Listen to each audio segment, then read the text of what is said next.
Well, fulfilling a huge need for homeless families in our area, the R.J. Montgomery Center in downtown Colorado Springs has reopened, now with a new name, the Family Hope Center. News 5's Maggie Bryan takes us inside this renovated space and shows us how it's helping the most vulnerable.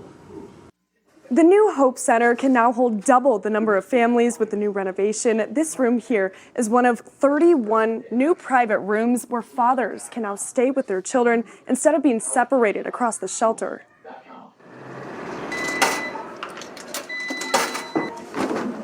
My daughter's clothes and my clothes, you know. Jose Barreras has been living in the Salvation Army Family Shelter in downtown Colorado Springs for 3 weeks. Just trying to get back to that point where it's like normal. He is there with his 8-year-old daughter, Luna. Can I get a snack?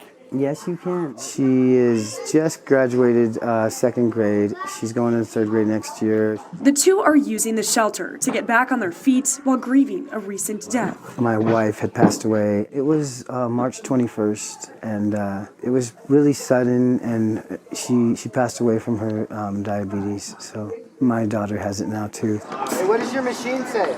It was like 280.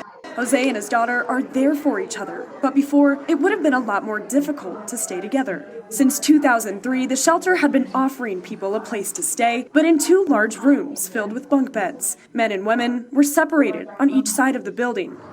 After 2 family shelters in Colorado Springs closed their doors last summer, the Salvation Army says they needed to do something. We just converted the shelter to an all-family shelter, which really doubled our capacity for families.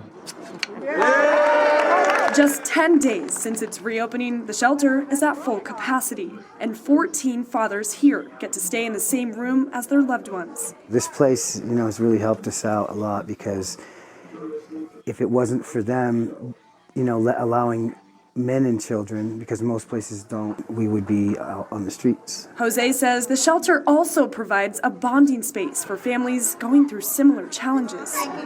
The best part is just seeing my daughter happy. Being able to run around and be with other kids and in an environment like that. The shelter, now renamed the Family Hope Center, is giving families just that. There you go. Hope. We're trying to get everything going, and get back to life, because you can't just quit. You got to keep things going. The Salvation Army says nearly 60% of families here move on to self-sufficiency with permanent housing. Jose says he plans to be one of those families. In Colorado Springs, I'm Maggie Bryan, News 5.